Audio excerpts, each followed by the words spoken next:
Hi, everyone. Mitch from PickDogs.com. We got Ron, Jay, Little Al, Big Al, Rod, and Chris all here on one show. It's a loaded cast, loaded card.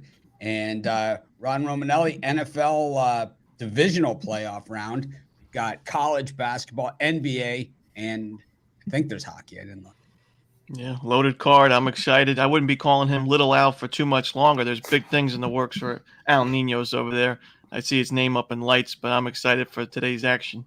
I'm excited to see Al Ninos take his game to the next level, and I know he's working on a special project, and yeah, I think it's going to be a home run. To be honest with you, I do. I've had a lot of home runs, so it's like I generally know when we're sitting on one.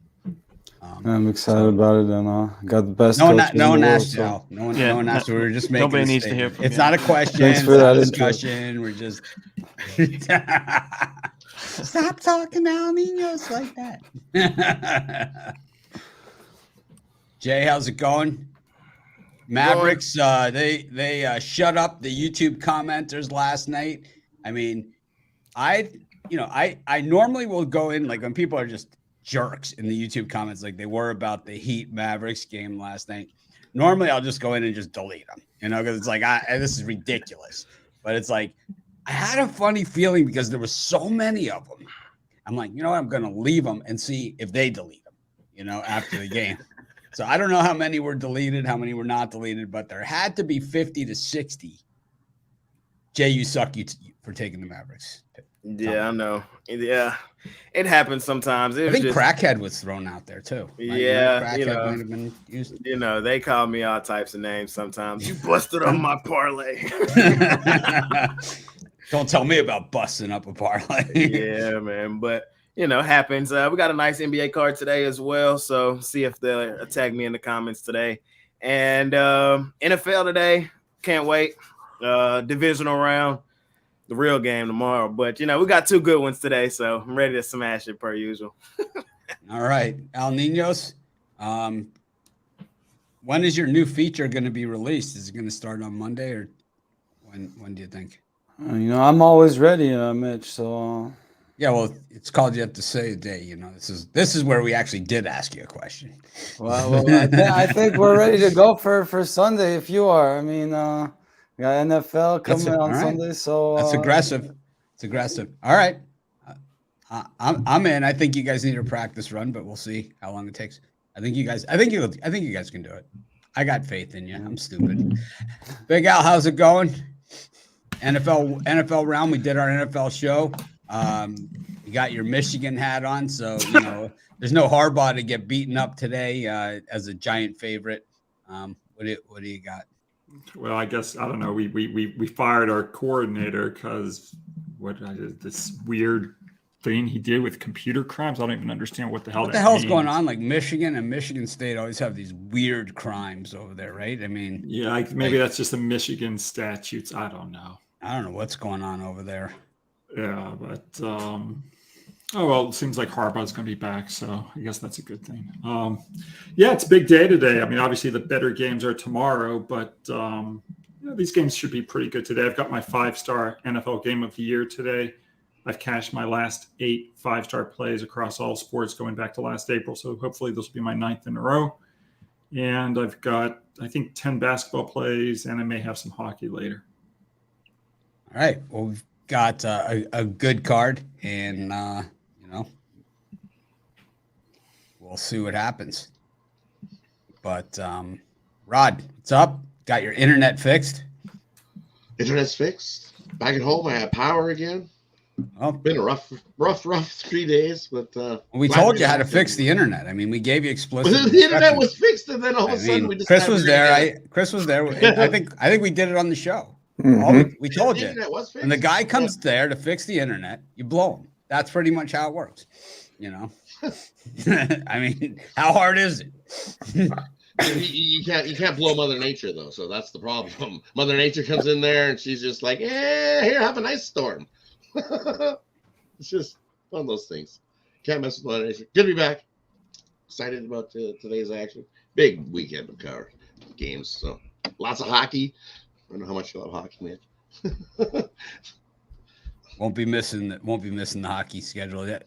You know that the last big hockey card, Chris and I went through every game on the card on the show individually. Oh no. It was our celebration to Rod. We went through every single game on the card individually. Nice. Jovan, I know he's ready for the hockey card about as much as I am. Yeah, absolutely. Got a good college hoops card today. We got good NBA card and a good NFL card, though. I like Big Al said, these are not the more appealing games that you're kind of like looking forward to all week. But actually, these are the type of games that when they're on they have a chance to be some pretty good games. I mean, they have the potential to be really horrible games like all games, or they have the potential to be really, really good because some good angles, some good, if you've been watching the games, all these set up to be pretty good games. Chris, you with us? Yeah, that I am. Yeah, it's So my wife was cleaning out my studio. She wanted to know what all the money was on the floor. I told her it was for Tip and Ruffalo for playing the tunes on the piano.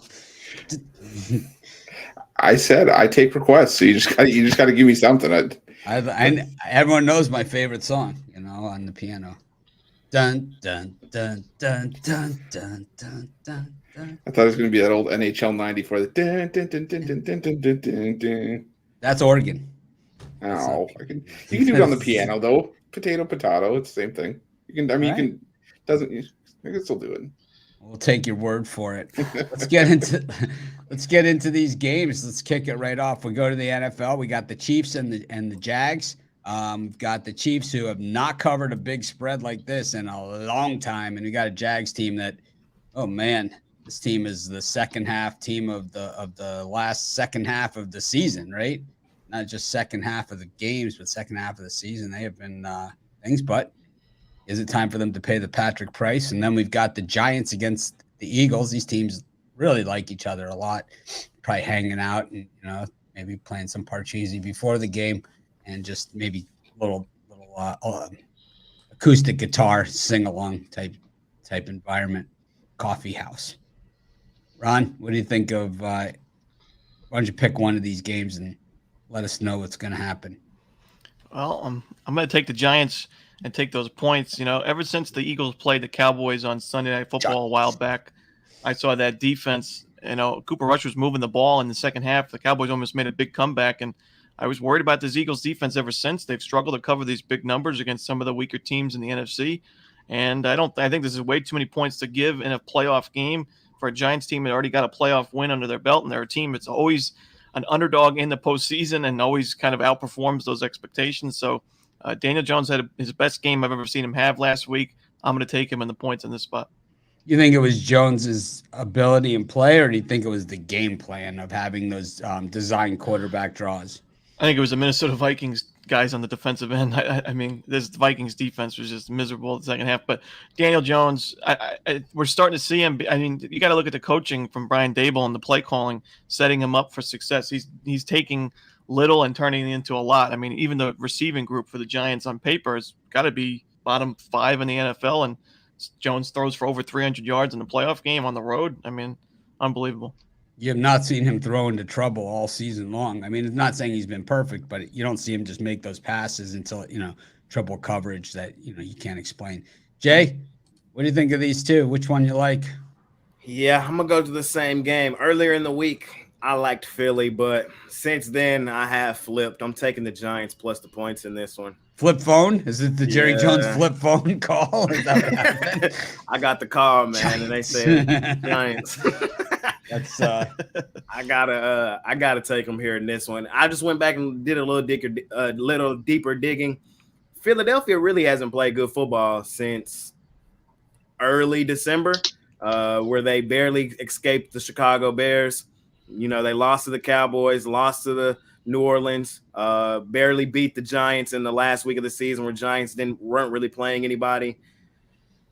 I think this one's going to be competitive. If you're asking me right now today who's playing the better football, it is the New York Giants, man. Daniel Jones, like Ron Romanelli said, man, he played a really good game last week. The best game I've seen him play as well. I was calling him Daniel Vick and Lamar Jones last week, man, the way he was moving. And I think they do just enough. This is a divisional game. I think Philly does win the game, but I think this one's going to be competitive all the way down to the end, typical New York Giants football. And I'm going to grab the points here with New York. Yeah, I think, some of those things about the recent Philly trends, and, I've been saying Giants are my Super Bowl pick, have been for quite a while now. But, the thing is that the Eagles in the last month have been missing key players. Lane Johnson's been out and Hurts, two of their best players. So, I don't know. But it's hard for me to think that they just automatically kick it back in gear as well, though. Well, I just think the call is in. They've made the call. They made the call, as they say. Giants. And I learned that in New York, is where I learned that. Back when I used to work on Wall Street, everyone was Giant fans, and they say, you're just watching the Giants game, and the guy goes under the hood, goes to the headset, and you know exactly what happened there. Giants. Click. And that's exactly what happens. Al Ninos, what do you think of these games? I like the Jaguars. You mentioned them being the second half team, but we've seen the Chiefs come out some slow starts as well this season, and I think the Jags keep it close in the first half here. Getting almost a touchdown. We've seen this line go up a little bit. I wouldn't be surprised to see a whole touchdown by the time this game kicks off. So if we're getting +7 here at the half with the Jags, I really love that play, and I'll take it at 6.5 as well. Big Al. Oh, I'm actually. My dog's barking, so let me make this quick. I'm going to take actually both of these games over the total. They both fall into the same angle. When you get a rested team in the playoffs favored by more than 5 points, those games have gone over the total 77 and 47. So I look for each of these two games on Saturday to be high scoring. Take the overs. Yeah, Marie, these ones, I like the Giants and Saquon Barkley. I think they use him very heavily in this one to try to play keep away. We know that the Eagles' defense stopping the run, about middle of the pack, 14th, and I think the Giants can have success. And the less that the Eagles' offense has the ball, better for the Giants. So I'm going to take Saquon Barkley over his carries. I think he gets 20+ carries in this game today. So I'm going to go with Saquon Barkley over his carries. I think they lean on him heavily, and he has a great game. So give me Saquon Barkley over the carries in this one. All right. Jovan? Yeah, I like the under in the Jacksonville, Kansas City game. Weather conditions, it might be sloppy. It's a 50% chance of rain, so 38 degrees, 30, high 30s. So if it is raining or, whatever, that's not ideal weather conditions for Trevor Lawrence, who we've seen time and again, even without weather conditions, being lazy with the ball, being careless with the ball, being loose with the ball. So I think in those situations, I think I want to take the under and not the over. Sometimes it might create a short field. Don't get me wrong, but this isn't the LA Chargers that we're facing. This is the Kansas City Chiefs. Generally, they say that the rain favors the offense, wind favors the defense. Yeah, I mean they say that, but when you have a team in the Jaguars who have some fumbling issues, that's another that's the other thing. That Etienne, man. Trevor Lawrence also. We saw it. When they was in that monsoon in Philly. Back in week whatever. Yep. So he's just careless with the ball. And we saw last week what he did. 4 interceptions in the first half. Yeah, that Philly game. Good point, man. Because they did not play well in the weather in that one. Not at all. But at least they played in the weather though. Yeah. Chris. Yeah, I'm with Jovan now, and I like that under in the Jacksonville game too. We saw the first meeting between these two this season, finished at 44 points, and we're still hanging around sort of the same line total coming into this game. And I think at the absolute worst, I think I last saw it around 52 and a half, and I think it still comes in under the number. I think no matter which way this game goes, whether it's a Kansas City cover, 31-21, or if Jacksonville keeps it close, like a 27-24 kind of game, I think we get close to that 50-point range, but I don't think we get up and over 52.5. So I like the under in this one as well. Yeah, I'm taking the Jaguars here with the points. I just think that I think that's going to be close. I think the Chiefs win the game, but I think it's going to be close. What you generally see with these teams like the Jaguars that come in, with the losing record, they're kind of not supposed to be there, kind of like Syracuse in the NCAA tournament, right? It's like they kind of make a little bit of noise once they get there. And then when they finally do go out, they go out kicking and screaming, man. And I believe that's what happens here with the Jaguars is that they get close in the end, whether they backdoor, scoring a late touchdown from outside the number to get inside the number, or it's just tight and Kansas City needs to kick a late field goal or score a late touchdown to win. I think both of those are very likely scenarios in this game. The Jags have played really strong the second half of the season and the second half of these games, while the Chiefs have not been a good second half team at all. In fact, they haven't covered any of these big spreads, not even close to these big numbers like this. They get it done. They have Patrick Mahomes, and, they will pay the Patrick price. The Chiefs will win this game. But as far as covering, I mean, this round of the playoffs traditionally belongs to the Dogs. And it's like, these are playoff teams that are playing against each other. You can throw the record books out the window. I mean, it's the second season. And I think the Jags are going to play tough. And I think some of those lessons that they learned in that game in Philly might actually help them here in the bad weather. And they might be actually a little bit more cautious. It's like kind of like, more traffic accidents happen in clear, perfect weather than they do in rainstorms, and I think the Jags keep it close, man. I haven't been on the Jags too much this season at all, but I really like them in this spot. So I got no premium pick in this game, but I'll be on at halftime with Jay. We'll be woofing some crap about something. I don't know what it will be, but might not even have anything to do with this game. But we'll be on. We'll be on for that Chiefs. The other game too, the Philly and the Giants as well. So see you guys at the half. Go to the NBA, and it is a decent card today. Celtics and the Raptors, Wizards and the Magic, the Hawks. Man, just a different team with Clint Capella in the lineup, man. They've always have been, and he just adds that physical intimidator presence, It's like, because Trae Young is kind of like he'd be like the figure skater, and, Clint Capella is like the enforcer, like on a hockey team. He's kind of like, it's like Gretzky and Semenko, it's Semenko, like, yeah, it's like, that's kind of like how they are. Then you got the Cavaliers and the Bucks. Ron, any of these four? To be honest, I'm not crazy about those four. The only game I like is in the later window in the NBA, if I'm allowed to give that one out now.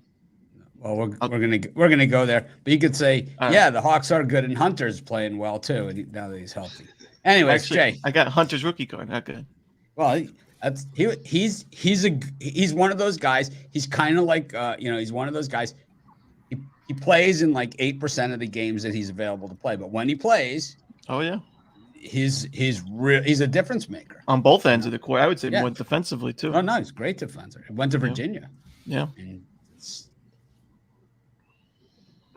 I'm going to go to the first game on the board. I'm going to take the Celtics. I know no Jason Tatum in this one, but the Raptors at home, they have not been as dominant as they have been in years past, man. Actually, they've in the last 2 months, they've lost more games on their home floor than they've won. They have been a little better here recently, but I still think the Celtics, even without Jason Tatum, are the better team. They're a deep team. Marcus Smart, Al Horford and the guys, Jaylen Brown. As I'm looking right now, I see nobody else on this injury report. I'm not going to overreact too much to no Jason Tatum. I know they let us down the other day, didn't get the cover against Golden State, but I think they go into Toronto and beat this Raptors team. So for me in that one, I'm going to take the Celtics. I'll lay the one. Alninos. Yeah, I completely agree with that Celtics pick. And I think the Hornets keep it close. I think, the Hawks might win this game outright, but 7.5 points feels like a few too many for me to be laying here. And couple key injuries here for the Hornets and Ball and Oubre, but I still think they have enough to keep this one within 2 possessions. So I'll take the points of the Hornets. You're crazy. Big out. Well, I guess great minds think alike. The Hawks played a very high-scoring game last night. They won 139-124 versus the Knicks. So 263 points were scored in that game. And off that track meet, I'm going to go against the Hawks as a home favorite. Going back to 1990, home favorites have covered just 18% if they played the previous day and that game totaled 262 or more points. So I'll take the Hornets plus the points. But it's the Hawks Knicks, so it doesn't really count because the game was decided before they ever tipped it off. The Hawks always beat the Knicks. They own them. Everybody knows it, including the Knicks. Rod? I'm going to go to that the Celtics and the Raptors game. I'm going to take the under in that one. With Tatum being out, there's a few points that won't be scored on for Boston. And you look at Boston, their last 12 road games, 10-2 to the under in their last dozen with a team with a winning home record. And you look at this Raptors, 6-1 to the under their last 7 after scoring 125 or after allowing 125 points or more in the previous game. And you look at the last 9 meetings head-to-head in Toronto, 7-2 to that under between these two teams. So I'm going to take the under between the Celtics and Raptors. I think that's too many points. Yeah. James is asking, what was Al Nino's anytime TD pick today? It was Nick Chubb. It doesn't have to be today. It's anytime that Nick Chubb will score a touchdown. Anytime. He'll get in the end zone eventually. Yes. He was picked up on waivers. Yes. No, it's anytime. Anytime. It could be in the flag football game in Vegas next week or whatever it is. Remember they did the flag football? So this is not the first NFL flag football game. The last one was a disaster, which I am shocked that they're going back to this thing. Last time the Patriots had this great rookie running back. I mean, he was like the greatest thing. They played it on the beach and he broke his leg and he was never the same. Never was the same. Jovan, you remember that?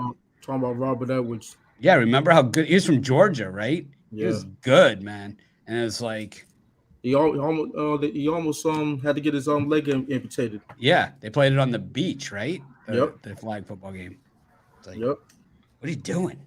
Yeah, and in Hawaii, I guess a Pro Bowl thing or something like Rookies that. game. Yeah, whatever it was.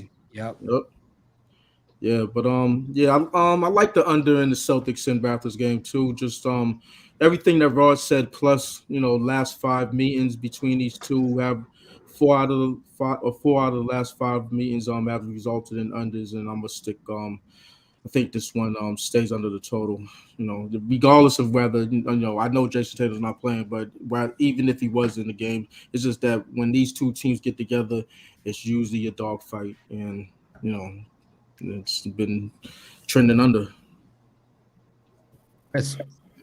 And gonna go against the parlay busters. I'm gonna take the Orlando Magic plus the points. I'm gonna take the Magic. They've been playing well. They play well in Washington, 5-1 against the spread in the last 6 meetings in Washington. And I just think this is a case of too many points. The Magic, winning against the spread record on the road this season. I think they can keep it within 4 or 5 points against the Wizards. So give me Orlando plus the points. I'm taking the Hawks. It's a layup. And it's like the Hornets are absolutely terrible. The Hawks are playing really, really well. I don't know where everyone's sleeping on the Atlanta Hawks, because we know when Capella's in the lineup, they're a different team. With Hunter, it's a totally different team, and I mean a different team because they're so used to not playing with him. But the Hawks have won 5 games in a row, and a couple of years ago, 2 years ago, matter of fact, the Hawks fired their coach mid-season. They were like in last place. And all of a sudden, they became a playoff team because they hired a new coach and they started D'ing up, and they let Capella just do his thing. And it's like when it adds like a whole nother dimension to this team, and it's like they become very, very tough. Meanwhile, the Hornets are soft as hell anyway to begin with. I mean, Gordon Hayward's on their team, right? I mean, so that's for starters. You think I hate Murray? I mean, Gordon Hayward is the stiff of all stiffs. I mean, he stinks. He was good at Butler, but man, in Boston, he was an embarrassment. It's like, I mean, how could a shooter not be able to hit a shot? I mean, that's a big problem. Anyways, I don't think he's playing anyway. He's out indefinitely, and that's the best thing that could happen to the Hornets. Ball is doubtful as well. I think the Hawks bust him up. They don't have a guy on the injury report. Hayward's probable, actually. Oh, double down on the Hawks then. If Hayward's playing, I like it even more. Lay the extended. He stinks. Yeah, he used to be much better. You're absolutely right. Yeah, Butler. Like 15 years ago. Like 15 years ago, he was really good in college. Gordon Hayward is like the new Chandler Parsons. Like, Poor Gordon Hayward, not even playing, we're still ripping it to him. Did you see him in Boston? He just sucked, man. He just sucked. It's like, I mean, He's also coming back from a big injury. Yeah, he had that one good season in Utah, and he had one good season in Utah. I think when you make $40 million a season, you're open game, you're fair game, man. I'm sure. I mean, we can go into everything. I could talk about Kyle Palmieri. He's getting $5 million a year from the Islanders. A bum, hasn't played in 25 games, but there you go. That's Jacoby. That's the Jacoby Ellsbury plan. There you go. That's exactly what you're. That's what you. That's what. Hey, you, but that's, thank you know everybody that the worst Yankee of all time, Aroldis Chapman, is gone forever. Have fun in Kansas City. You guys cheered him, man. You guys cheered him. I never did. Trust me. He's my least favorite player. They cheered. No, I don't think so. Yeah, they did. Yeah, they did. He's not a very popular player. I never liked that guy. Me either. He's got a record mile long. He's like a repeat offender. You know. Anyhow. Got the Minnesota Timberwolves against the Rockets. Now I'm all riled up. Yeah. Gordon Hayward pissing me off. Frickin' Hayward. When's the last time he hit a shot? I mean, seriously. I take him to hit a basket anytime. Yeah, anytime basket, Gordon Hayward. It's like, I don't know. Prop tools won't even cover it, you know, the website. It's like, what was his stats in Boston? Like, what was his shooting percentage as a Celtic? I mean, terrible, man. Terrible. Not good. Thanks, man. Gordon Hayward. Let's see. Poor Gordon 50%, 46 and 50. Really? Yeah. Wow. Yeah, but he can shoot the ball when he's in. Those numbers didn't really take a lot of shots. He was rarely like comparative to his contract. He was rarely in the game. Like he would 20 minutes, 25 minute guy.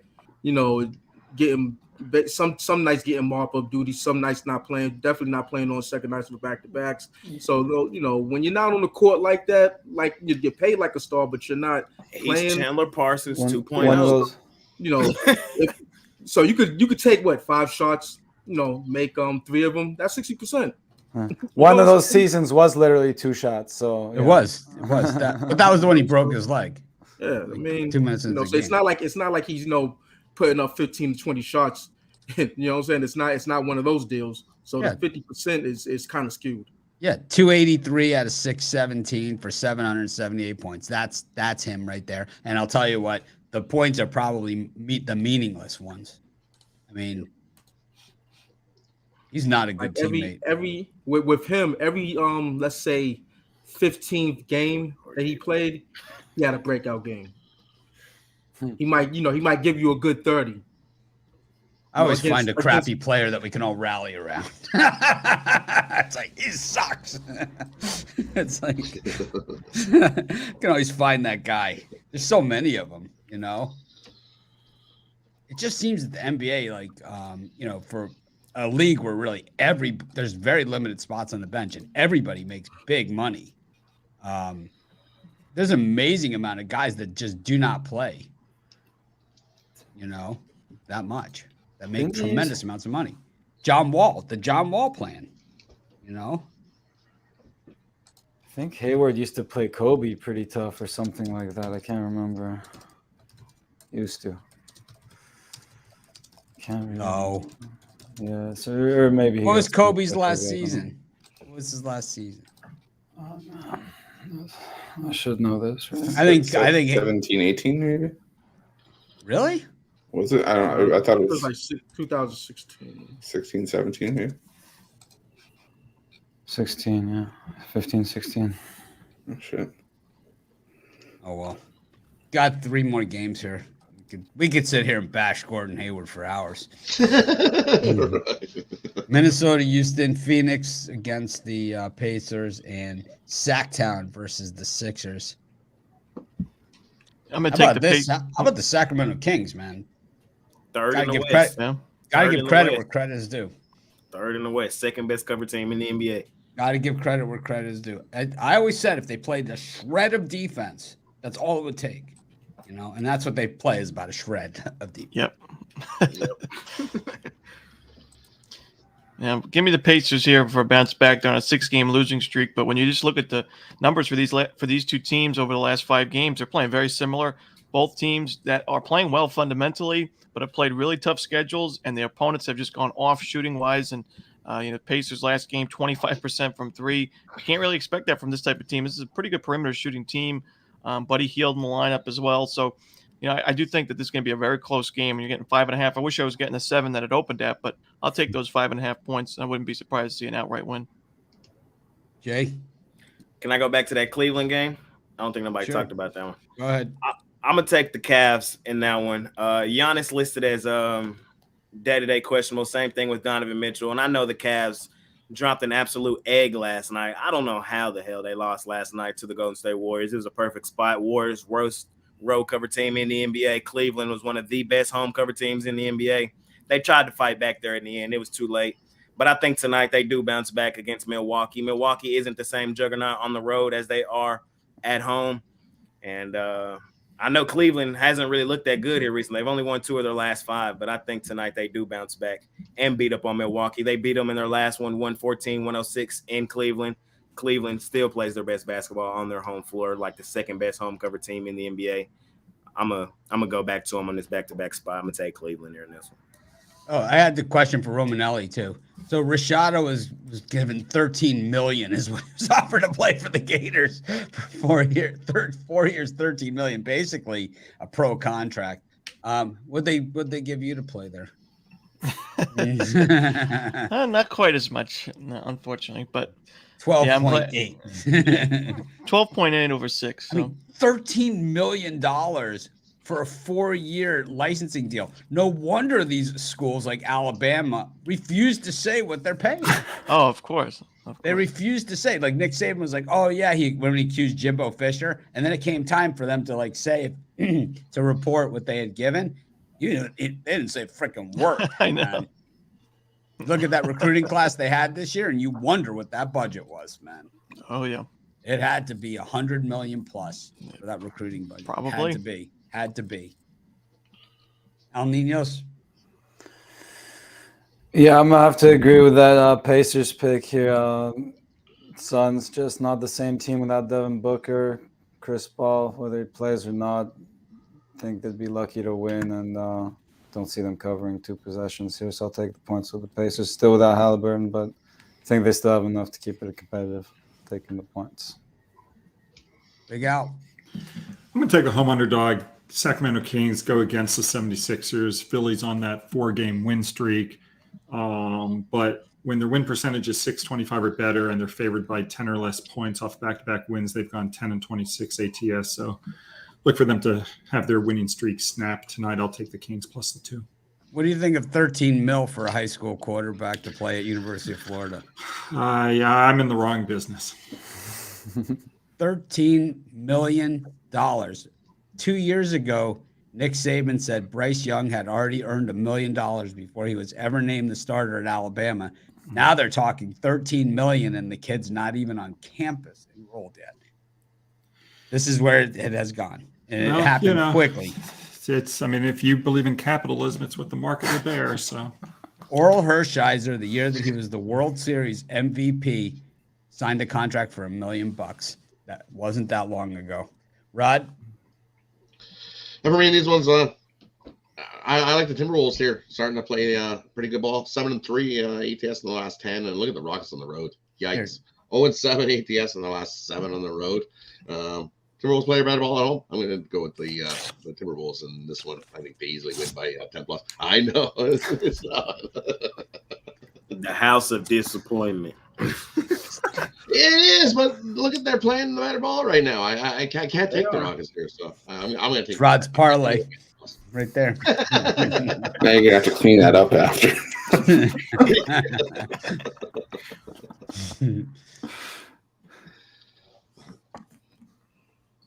Jovan. Yeah, I like the Rockets and Timberwolves over in the first half. I think these two teams, get off to fast starts in the first half, especially the first quarter, where they should get, a combined north of 60, and then all you need is half more, whatever. I forget what the actual total was on the first half, but I should look that up right now. But yeah, I think in the first half I want to be on that overside. I don't want to take a full game because I think in the beginning of the first quarter, third quarter rather, those first 6 minutes they might come out of the break a little sluggish. So give me the over in the first half in that game.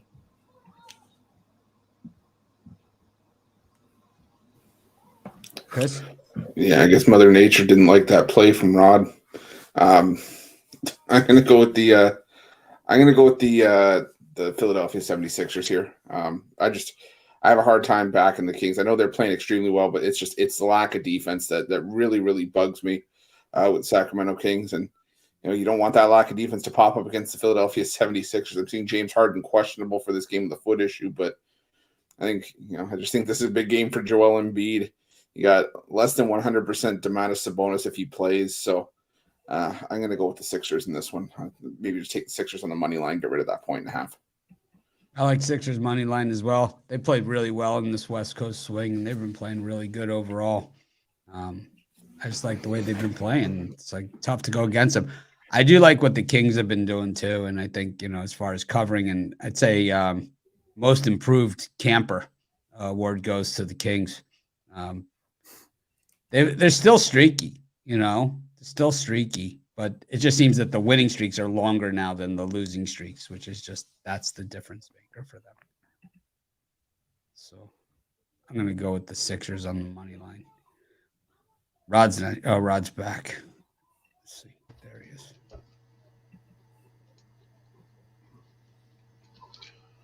All right.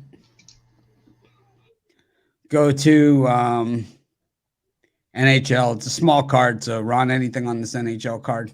One game that you love? No, I'll pass on it. Anything else besides the Montreal Canadiens that you like, Ron? Just say it. I'll fade the Islanders. Anything at all, but anything at all, but the Canadiens who've won 8 in a row on the puck line against Toronto. Is there anything else that you possibly say? Give me the Leafs on the puck line. Canadians 8 in a row on the puck line against the Leafs. It's like they own their give me the Leafs reverse puck line +1. They own their puck and ass. Jay, anything here besides the Canadians on the puck line? Nah, just probably the Stars laying 2.5. If anything, they should thrash the Coyotes today at home. So, or you don't think so, Rod? I think so. I think they run them out of the gym today or out of the AAC. So I'm taking the Stars. I'm laying 2.5. I'll put $120 on Calgary. Also, I agree with you. I mean, on Lightning against Calgary, just for the hell of it. I love betting against Calgary. It is a cash cow. Al Ninos. Yeah, I like the Capitals here. I like them obviously better when they were getting a little bit of plus money. Now that line's moving. They're slightly favored now, so I would get on this one fast. And they were dealing with some injuries earlier on, so they haven't had their best season necessarily, but they're getting healthier. And now it's the Golden Knights that are dealing with the injuries. So tough spot for the Knights here, I think. And Capitals capitalize on those Vegas injuries. El Ninos, how much money would you have lost if you bet on the Calgary Flames on the puck line every single game? $10. I don't have the number off the top of my head, but I have a feeling you do. Yes, I do. $108.70. $10 at a time betting against Calgary on the puck line every single time. That's called 31st best in the NHL. They blow chunks. Proud to say that I caught on to that one early, very early. And the other thing, the other beauty of Calgary, it is the gift that keeps on giving. If you bet $10 against them just on the money line every single game, you're up $112.50. It's even better. Oh man, gonna buy me a boat. Big Al. I mean, I'm going to go against Florida. I don't want any part of the Panthers off their 6-2 win over the Canadians. They're now 0-7 off a division win. They're 1-8 off a blowout win by 3 or more goals. I'll take the Wild in this matchup plus or minus $1.05. The $1 million question: Panthers, old logo, new logo. I don't like any of their logos, to be honest with you. All right. Well, the debate goes on. Rod. At least the old logo is winning. This new logo on the side they don't play good against the good teams. They It's very distinguished. They beat up on the bad teams, and they lose against the good teams. So it's very distinguished, though. Definitely, there's a whole lot of hockey cards. So me and Chris have done a whole bunch of videos. I'm going to go a different way today with the hockey. I'm going to give you guys a couple goal scorers instead. We're going to go with Leon Draisaitl of the Edmonton Oilers to get the anytime goal. We're also going to go with Tyler Seguin on the Dallas Stars. He's been ripping it up. Give him an anytime goal. And we're going to go Braden Point on Tampa Bay to get a goal against Calgary. You can single those or parlay them up as I have. Nice payday there. Love those 3 guys to score today. Chris? Yeah, I'm actually, you're not going to believe it. I'm going to take the Montreal Canadiens plus the 1.5 as a Leafs fan. I'll tell you. 100%. It doesn't matter how bad the Montreal Canadiens are year in and year out. The Toronto Maple Leafs struggled to beat this Montreal team. They were garbage last year, and Montreal I think beat them twice. And I think they're 1-10, not just 8 straight, but 1-10 to the puck line. The Leafs are in the last 11 meetings. Yeah, I'm going to take Montreal plus the 1.5.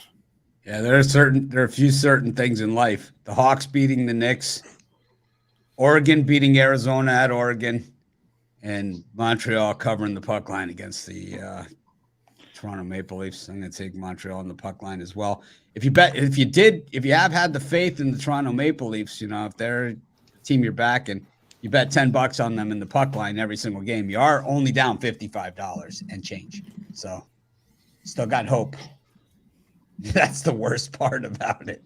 You still have some hope. Don't worry. If you bet them on the money line, though, you're only down to $1.50.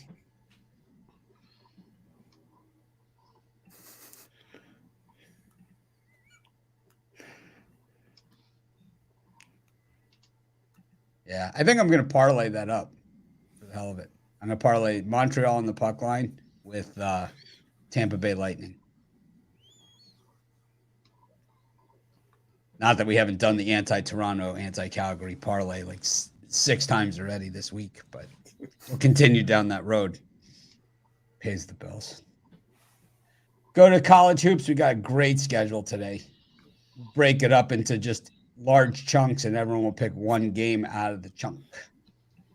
And I'll just read the big games in the group, and I'll tell you the time slot that it ends. We go from 12 to 1. Arkansas, Ole Miss, Xavier, Georgetown, Syracuse, Georgia Tech, Duke against Miami. Jim Larinaga looks loose as a goose. He was all smiles at the press conference. Giddy. Kansas versus TCU, Georgia, Vandy. On any of these up to 1 o'clock. These or any of the other ones on the schedule here. Stony Brook, UNC Wilmington. I'm going to take Boston U and lay the points. The line opened up at 8. Now it's dropped a 1.5, and I like it now at 6.5. Loyola Maryland's defense not good enough for a matchup like this. BU has been struggling, but Loyola Maryland, one of the worst teams in the Patriot League. I think this is a good spot for Boston to grab a win. I think they're going to get it by double digits, so I'll lay the points with the Terriers. Maybe Rick Pitino comes back to BU. Jay? You were just joking about my little team that I like backing, man. I'm going to take Stony Brook in this one, man, against UNC Wilmington. I think they could keep this one competitive. I wouldn't even be shocked if they won it outright, man. Stony Brook, they're an up and down team, man, but they show up at home sometimes, man, and I think they show up here today. They did just lose to Northeastern, but I think that this one's just going to be a little more competitive. I think a lot of people are just going to look at the records and just want to take UNC, but Stony Brook, they got some fight in them. I think they fight today at home. I'll grab the points. I'll go with Miami here. Again, the points against a pretty good Duke team, but again, I think this one comes down to the wire, and I'm got the points here. And game, I wouldn't be shocked to see the Gators win outright. Big Al. What? That game is that was not in this slot, man. The Hurricanes. He said the Hurricanes instead of the Gators. He called the Miami Gators. That's for me and Mitch. Really? I agreed with Al in the NBA, but I've got to disagree with him here. Duke coming off that upset loss to Clemson in its previous game, but Duke in the regular season as a favorite or pick 'em, they're 174 and 112 ATS off an ATS loss. So I'm going to take Duke minus the 6 over Miami. That's not going to happen. Anyways. And these ones I'm looking at, I like TCU here on the road against Kansas. The home team is actually dominating that Duke Miami series, but they had Coach K. Different. Anyways, go ahead, Rod. You look at I'm going to take TCU on the road against Kansas with the points here. Kansas definitely not been the greatest cover team this season. 7-11 against the spread, 3-7 against the number at home. And TCU's been scrappy. They're 5-0 ATS following a straight-up loss. Jayhawks 0-4 their last 4 at home. Road team 6-2 ATS the last 8 between these two. So give me TCU plus the points in that one. We'll get you a William Lease T-shirt. Jovan? Yeah, I'm on roll with Georgetown in this one. You know, when Big East play, even though they've been blown out a couple of times, it wasn't like the point spread was 17 like it is here. You know, I think they put up a good fight in the first half, and you know, in the second half, maybe last 15 minutes of the second half, then that's when they, Xavier, starts to pull away. But I think this number is just too big. These two teams did play in December, and it amounted to a 13-point Xavier win. So I don't expect a 20 piece. I expect somewhere around what the last game was, which was 13. So I'm thinking about anywhere from a 12 to 15-point win by Xavier. Chris? I'm going to take the over in that Georgetown Xavier game. Georgetown in their last 4 conference road games have given up at least 77 points in each. Gave up 102 to Xavier when these two teams met at Georgetown back on December 16th. And I don't know. I don't think we get to 191 points here, but I do think we get up into the mid to high 160s here. So I like the over between Georgetown and Xavier. Taking Miami, it's a homer pick. No other reason whatsoever. Jim Larinaga is a great coach. They never went at Duke. They always beat Duke in Miami. But I like Miami there. But the game that I really want to give out is Charleston against Northeastern. Northeastern is terrible this season. Charleston, Pat Kelsey doing a great job there, and they just can score points like no one's business. I think that, it might be a little bit nip and tuck early, but I think Charleston just puts them away. Normally, I wouldn't like to lay this many points on the road in a conference game, but I don't know. They're really good. Pat Kelsey, when he took that job there from the, Winthrop, he was at Winthrop, and he took that job at Charleston. I really thought he was going to get one of the big jobs. I actually thought he was going to get the Cincinnati job, and they ended up getting Wes Miller instead, who everybody wanted, and Kelsey went to Charleston. But I think that Kelsey went to Charleston because he believes that he could get like one of those North Carolina or Wake jobs or something like that if he's in that ACC country. And I do believe he can. I still think he is that good. I still think he might end up at Cincinnati when all is said and done. That's kind of where he's from and his whole, right? Yeah, and it's a conference now that he's in and that he has a very good chance of getting to the NCAA tournament very consistently. Yeah, it's a good fit for him where he is, but I just thought maybe I had him a little bit more ahead of this in his career already at a major program. I do think it sets him up for a big Power 5 job afterwards, though. It just seems like he fits in with the SEC schools, Missouri, Arkansas, right? Like those running gunners. But I could see ACC too. Like who runs and guns in the ACC? Syracuse now, right? If Boeheim. Nah, I don't know if I could see him at Syracuse. I can't see anybody other than Boeheim at Syracuse. But who, like, where would he be? Because like Wake's not available. I was going to say Wake. If NC State. Georgia Tech. Georgetown. Oh boy. I don't know if he's ever. I don't think Pat's going to ever leave that place if he's not gone now. Pat, you can stay as long as you like. Yep. Got the next time slot would be 1:30 to we'll see how far we go. Virginia, Wake Forest, Providence, DePaul. DePaul coming off that win over Xavier. Got Ohio State versus Iowa. Oklahoma State versus Iowa State. Kansas State versus Texas Tech. Arizona, UCLA. That's a big one. Notre Dame, Boston College. Kentucky, Texas A&M.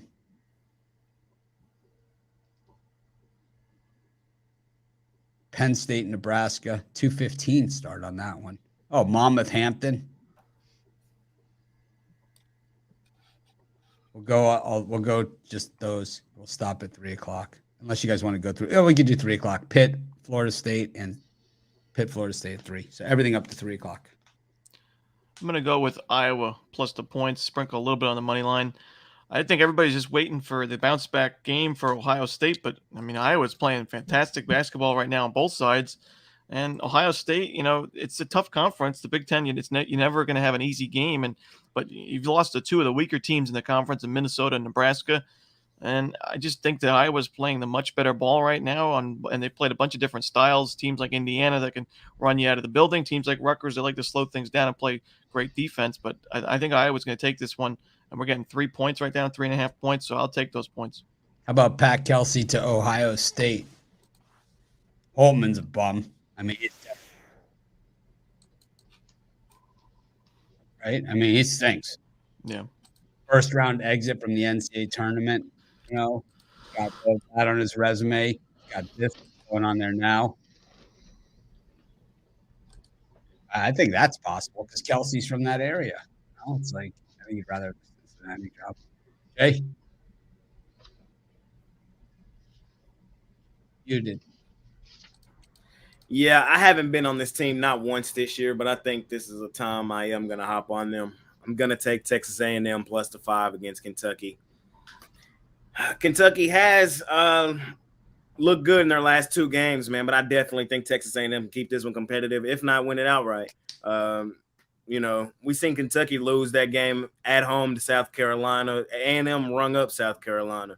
They also rung up LSU. Kentucky kind of struggled with LSU. Man, you're going to give me 5 points in a game that I think is a 50-50 type game in my mind. I know it's in Kentucky. That's why they're giving them that many points, but I think A&M plays a good game today, and they keep that one competitive. So I'll grab the points there with A&M.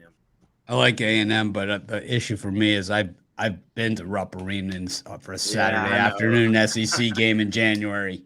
Is tough place to be. It's fun. Al Ninos. I'm gonna go with UCLA here. I think they're a better team. Obviously, they're slight dogs here being on the road, but they have the better defense and they take much better care of the ball. So I think those turnovers are going to come into play in this game and potentially make the difference. Going with UCLA here. The Cronin Show. Breaking out that whiteboard in the tight game late. Big Al. I'm going to go against the Cornhuskers off that upset win over Ohio State. Now they have to go into Happy Valley. They're an 8.5-point underdog, but Nebraska is 40-79. ATS is an underdog off a straight-up win if they cover the spread by more than 3 points in that victory. So I'll lay the points with Penn State. I think Nebraska and Georgia Tech are on my list of teams to watch next year. I think they're both improved, I just don't think they're there. Rod? I mean, I'm going to agree with Jay. I like Texas A&M in the spot. I know Rupp Arena is a tough place to go play, but it's definitely only 1-7-1 ATS their last 9 home games. It's Kentucky. Not so scary is Rupp Arena covering the spread there. You look at Texas A&M, 5-0 ATS their last 5 road games. They love to play on Saturday. 7-1 ATS their last 8 on Saturday. I'll take the team with the better defense. And this game is close, comes down to the end. I want the team that's shooting the better free throws, and that is A&M. So give me Texas A&M plus the points in this one. Jovan?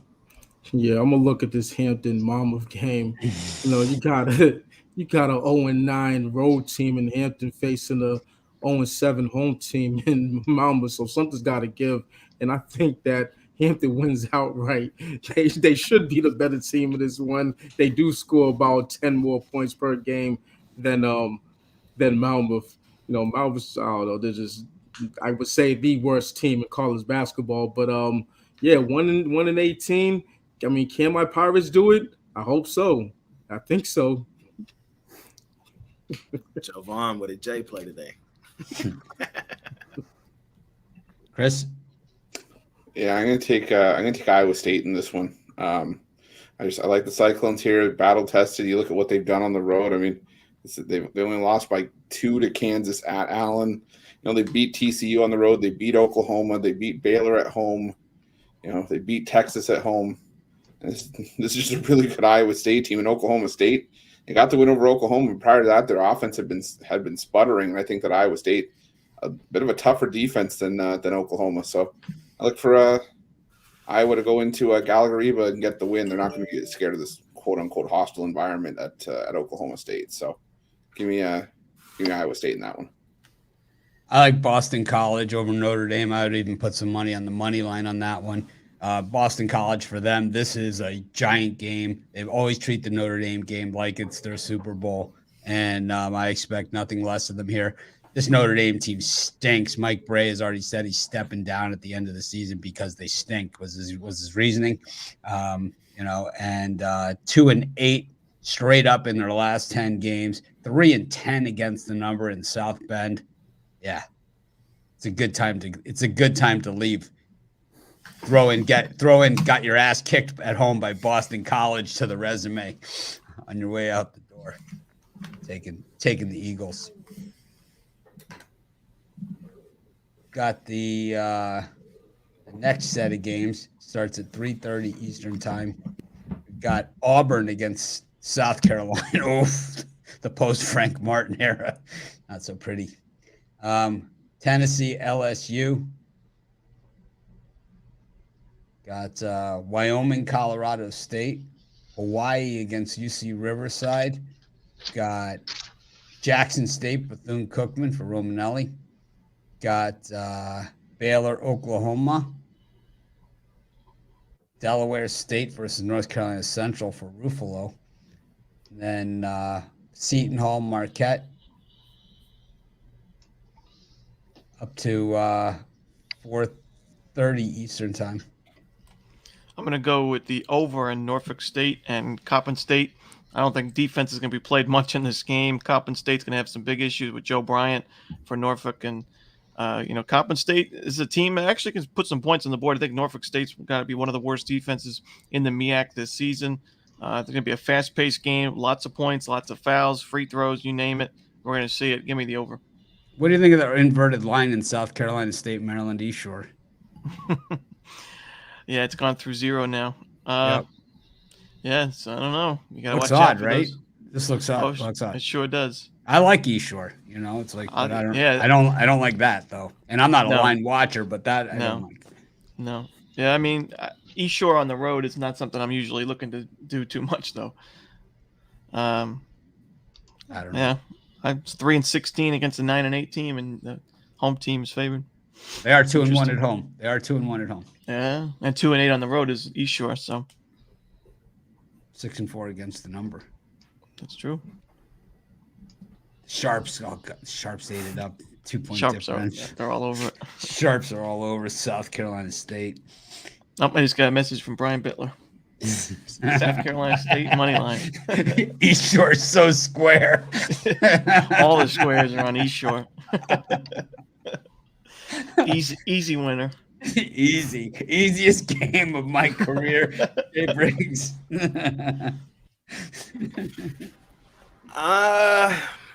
It's gonna be a really good game on ESPN2 at 3:00. But for me, I'm taking the Texas team. I'm taking Baylor in this one.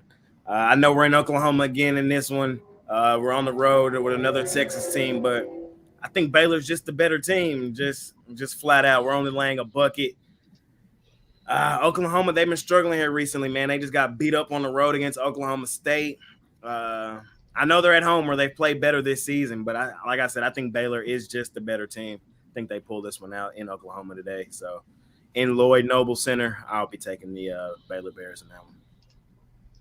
El Niños. Yeah, I'll double down on Baylor here. As Jay mentioned, Oklahoma has been better at home, 6-3 at home, so slightly better than their overall record, but just 3-6 against the spread at home. So don't think they're getting enough points here to be backed against, as you said, better Baylor team. Big Al. I'm going to look at the Tennessee LSU game. In the Southeast Conference, it's been profitable to take teams off 4 or more ATS losses in a row. Those teams have gone 201 and 145 and 6 pushes ATS. LSU's lost its last 5 games straight up, its last 4 ATS. I'll take the 11 points with the Tigers. Rod. And for me, I'm going to take the over in that Baylor Oklahoma game. I think it's got to track me on our hands in that one. Not a whole lot of defense. I think we easily get into the 150s in that one. Baylor, you look, they're 4-0 to the over their last 4 versus a team with a winning record. And Oklahoma, 6-1 to the over the last 7 on Saturday. They're also 4-1 to the over the last 5 home games versus a team with a winning road record. So I'm going to go with the over here in this one. I think we got to track me. Points come early enough to take the over Baylor in Oklahoma. Jovan.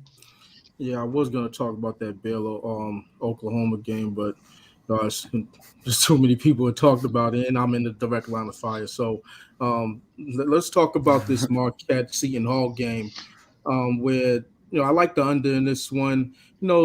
When you're dealing with Seton Hall, you know what's going to happen. They're going to muddy up the waters. They're playing at home. They don't want to get into a scoring contest with Marquette. So I expect this one to stay under the total. Winner might get to 70, 71. Somewhere around there. Be a close game. Hopefully, it doesn't go to overtime. Chris. Yeah, I'm gonna go with Auburn laying the points against South Carolina. The South Carolina team's just an absolute disaster. They've at home. They just lost a then winless Ole Miss team by 12 points, and then prior 2 games at home, they got beat by 41 and 43 by Texas A&M and Tennessee. So, I think Auburn sort of sandwiched in the middle there. I think they can easily come in and get a 15 to 20 point win here. So I like Auburn laying the points there. I like Eastern Kentucky against Austin Peay. Austin Peay's offense stinks. Their defense also stinks. Not a good combination when it comes to winning college basketball games for Eastern Kentucky to absolutely roll them. They're scoring 80 points a game, and they're going to score 85 in this one at least. I don't see Austin Peay being able to go with them because they only shoot 40%. It stink. Doesn't get it done. That's not from the 3-point line. That's 40% from the floor. Sad. It's like Gordon Hayward type numbers. Go to the next slot. Got North Carolina State. Lipscomb Bellarmine. Sam Houston State, Texas Rio Grande Valley. It's Ruffalo the Vaqueros. Fresno UNLV. Utah State, San Jose State. San Diego, Long Beach. Missouri, Alabama. Portland against Pacific. Yale, Penn. Clemson, Virginia Tech. Texas, West Virginia. Boy, they're really not counting on that football game to be any good. Ron, what do you think of this slot? It's loaded. Yeah, I'm going to take Texas Southern in the SWAC here and lay the points. They've been disappointing really a lot in the SWAC so far, but they got back one of their key pieces and one of their veteran players in Jordan Carl Nicholas, and I think they're going to be better off now defensively and offensively. This is a team that's shooting dead, the worst team in college hoops in three-point shooting, 26.9%. I still think that this team can be able to score enough inside the paint, get to the free throw line enough to win this game in the end. So give me Texas Southern laying the points. Jay Briggs. Well, we got a theme going here today. All the Texas teams are on the road, man, and I'm gonna go to that game as well. I'm gonna go to Texas against West Virginia. I took A&M and I took Baylor, and this one I'm gonna take West Virginia though. I think Texas does fall on the road to West Virginia today. It just looks like a funky spot. It really does. I think Texas has been teetering here a little bit. They're a good team, man, but I don't know, man. I just don't like the spot for them on the road. They just got hammered on the road by Iowa State, who's a good team. And West Virginia has only won one of their last 5, but they're at home in this one. That building goes crazy. And I just got a feeling Texas goes in there and lose, man. So for me, I'll be on West Virginia in that one. A lot of teams are going to lose to Iowa State. Al Niños. Yeah, a couple of big injuries for Clemson, but can't ignore these numbers here. Big home court advantage, 10-0 at home, going up against a team that's 0-5 on the road. So taking Clemson at home. Clemson, I think, it's won 13 in a row at home. Little John. But we saw Virginia Tech last time against Virginia. Hunter Couture was hitting those threes. Oh, man. I don't know.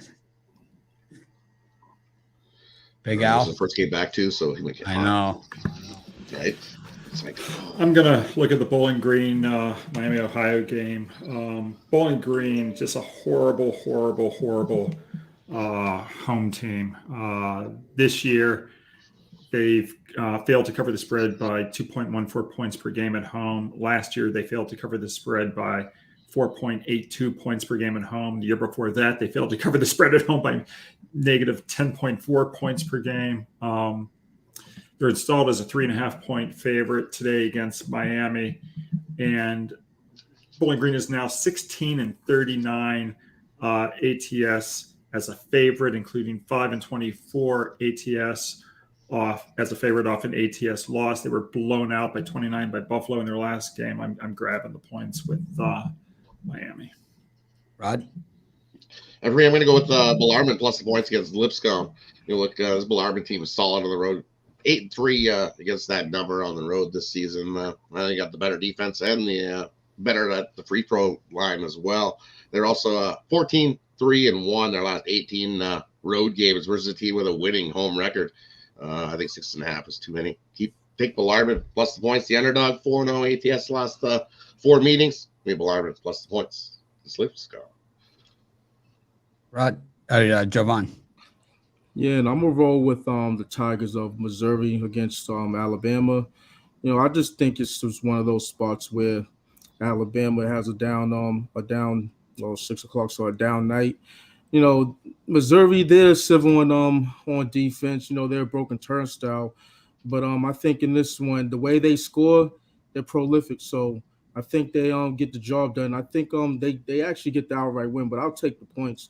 If they'll give it to me 4.5 at this point. So Chris? Yeah, I'm going to side with the under in that North Carolina NC State game. I think you just look head to head. This is normally a high scoring matchup, but just I think a lot of people, if you see that number at 153.5, living in the past with just going back to that trend. But recently, I mean, these two teams have been playing games that are hanging around sort of the 140s in their last 5. North Carolina averaging around 76 points per game and allowing 66. NC State averaging 76.4 and allowing 70.8. So I think this game is going to get to the high 140s, but I think 153.5 just too far gone. I think it's too high. I'm going to take the under between NC State and North Carolina. I like a ton of games in the slot, but I'll try and go to one that you guys haven't gone to. I'm going to take Portland over Pacific or Pepperdine. Not Pacific. If it was Pacific, it'd be an automatic. Pepperdine's been real dog shit on the road, and I think it's going to continue here. They've been actually just straight dog shit altogether. They've lost 9 of their last 10 games. They've lost 7 in a row. They've covered one of those games. They're getting 10.5 against BYU. They're not getting 10.5 here, and they're going to get rung. This Portland team, I know we criticized them for years when Terry Porter was the coach, but I think they're improved. We saw them last time out against San Diego take care of business. I think they're good enough here. I just basically it's a fate of Pepperdine. Let's be honest. That's all it is. The waves. Wave bye-bye, Pepperdine.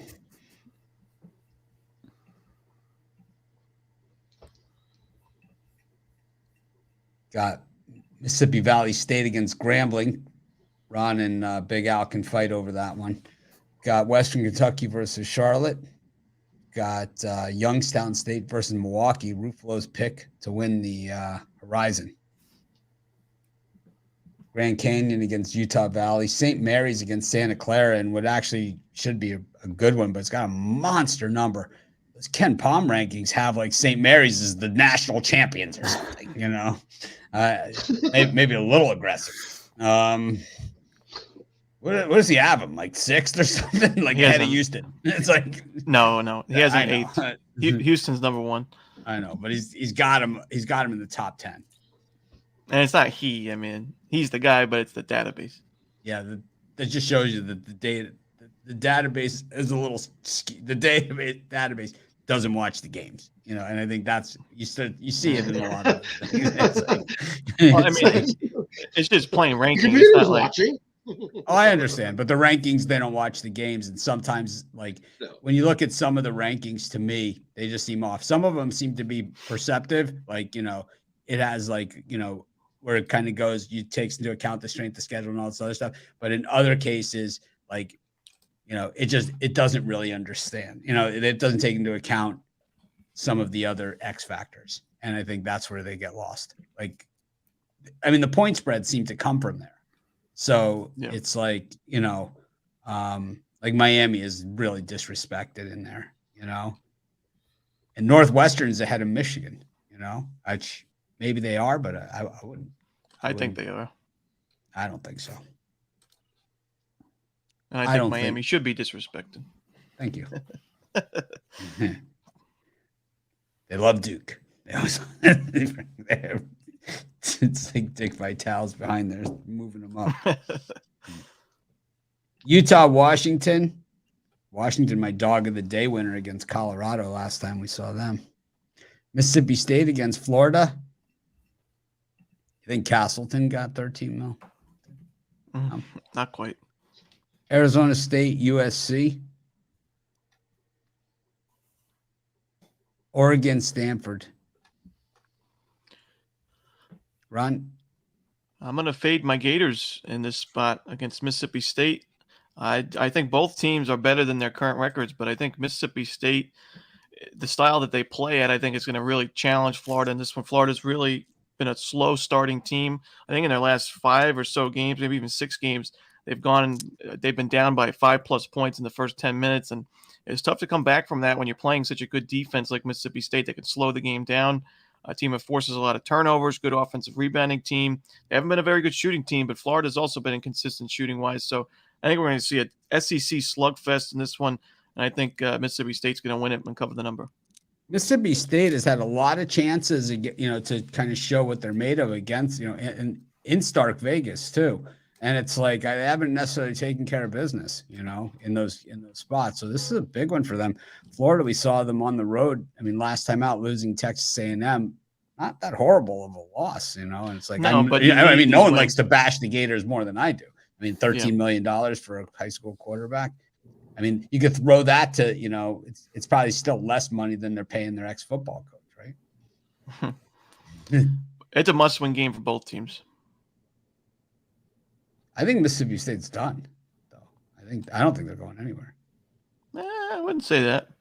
How old is Golden? How old is Golden? He looks like he's about 12. He's like 36 or 37. Mississippi State has the win 12. Over Marquette. They have the win over Utah. You can tell when you're getting old when coaches like Golden start to look like they're about 12. He's 37. He looks like a college quarterback, It's like freaking 12 years old. Now he's 37, but he started coaching when he was 33. So imagine that. Basically, he's a young Stetson Bennett. Basically, 2-6 in quad 1 and quad 2 games this season. What are they? 2-6 in quad 1 and quad 2 games. Thanks, Chris. Mississippi State or Florida? Mississippi State. Yeah, I mean they've got honestly a better resume than Florida does. I don't think so. I do. Florida hasn't beaten anybody. I don't think they don't have a single quad 1 win. Maybe Missouri, but Who are the quad 1 wins, Chris? Well, it's classified as any win over a home team against a home team when they're ranked 1 through 30, neutral floor 1 through 50, and away 1 through 75. Who is it? Who are theirs? So they're Utah 0-6. Marquette. Yeah, Utah Marquette. Utah. I beat Utah. Utah. Utah was ranked in the top 30? Top 50 at the time. Oh, Top 50 top at the time, 50. yeah. All right. Whatever. Jay? Yeah, in this slot, I'm gonna go back to Tulane, even though they let me down in their last one against Houston. I thought they were gonna keep that one competitive, but Houston is the number 1 team for a reason, and they pulled off on them boys late in that game. I think that Tulane does bounce back today and beat up on Tulsa. Tulsa 2-14 and 1 against the spread this season. So not only are they a terrible team, 4-13 straight up, but they're also a terrible team against the spread. I think Tulane does go in there and win this game really comfortably. Double-digit win for Tulane on the road. So I'll lay the points with the Green Wave in that one. El Niños. Yeah, I'm gonna agree with Ron here. Mississippi State, I think, got a few edges going for them here. They got the edge on the boards. They got the better defense and the big home court where they're 7. We got like about 30 games here. This is the one I like the most, though. That's great. But, Can you pick the one you like the second most? We got about 30 games at least.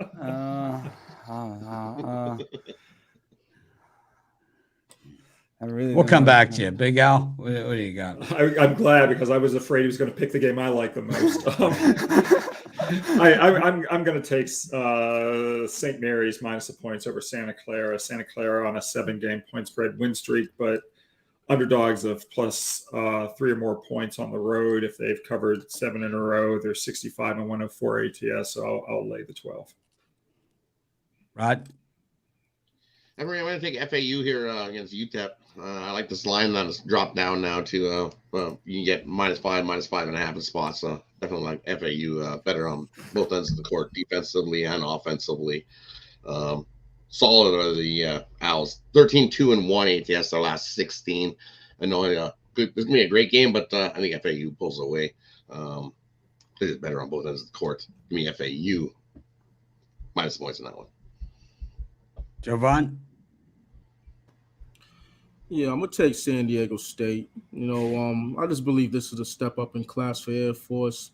And the last time I think they had a step up game against Utah State, they lost by 12 points at home. So, they're a good ATS team, whereas San Diego State hasn't been this season.